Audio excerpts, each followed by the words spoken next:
This is your host, Dub FFG, with the Fantasy Football GOAT Strategies. How's it going here?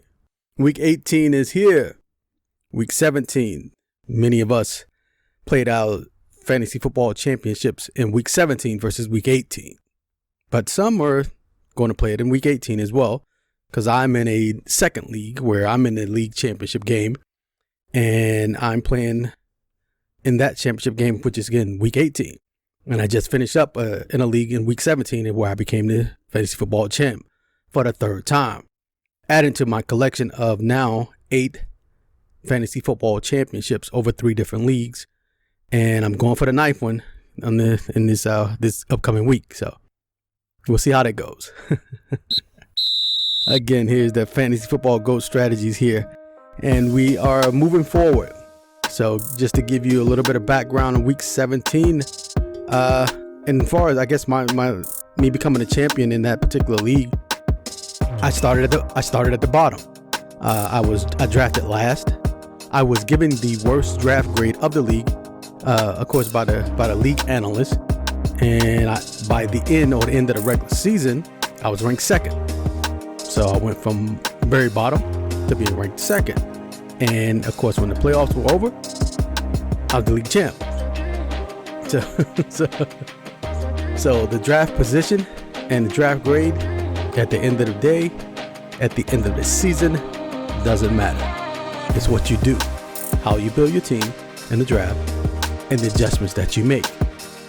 My structure, I won with my core players. I stuck with my studs.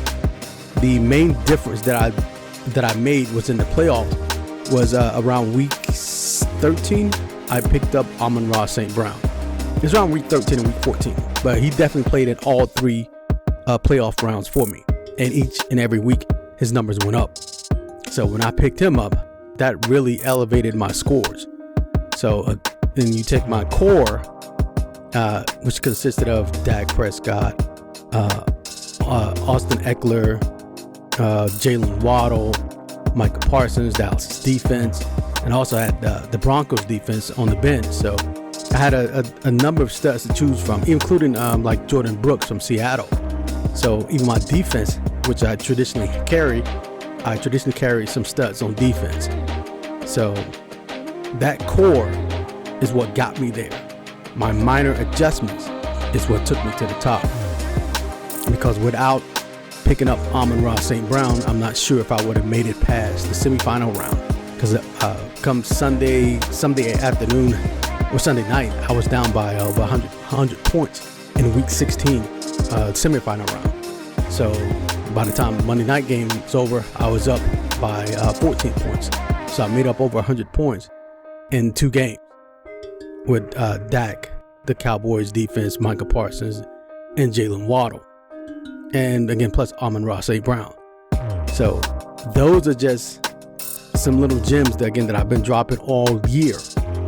Stick with your core, make your minor adjustments, don't overthink it. That's pretty much it. Again, just mind, poker face. So again, I've seen people wanted to make major adjustments to their team, and they end up paying for it in the end. So it's like this. If some of you are familiar with the sport of bodybuilding, it's similar to the strategy that you take with fantasy football. Because in bodybuilding, you have a off season and an end season. And end season being where you're getting ready for a competition, which is traditionally 12 weeks out. Most bodybuilders start 12 weeks out before that show. And that's roughly 3 months. So those 3 months are equivalent to the playoff rounds. Most teams, most leagues play about three different rounds in their leagues. So again, 3 rounds, 3 months. So you take your core that you built up, all the muscle that you built up, the teams that you built up, then you start to shred the fat. You start to shred and sculpt your championship body, your championship team, or your body work. Let's say it that way. And that's how you have to look at the championships round. Because I saw some guys make some adjustments that cost them. And even when I reviewed their team, I'm looking at their adjustments.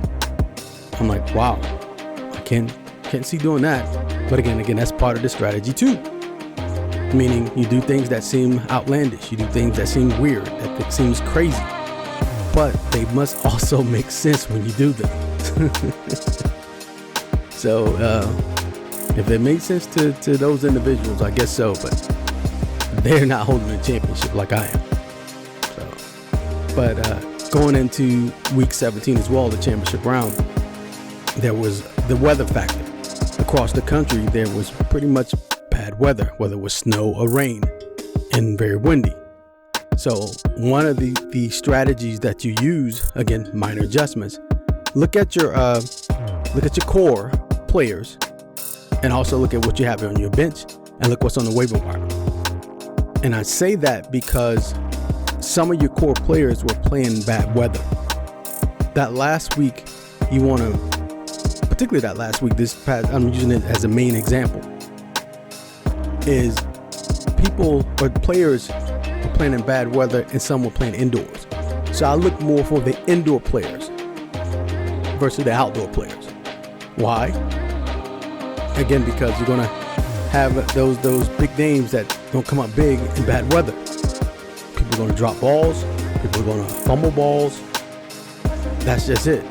If the weather was good and sunny, or if they were playing indoors, that's less likely to happen and likely to play at their normal potential. So seek out indoor players versus outdoor players.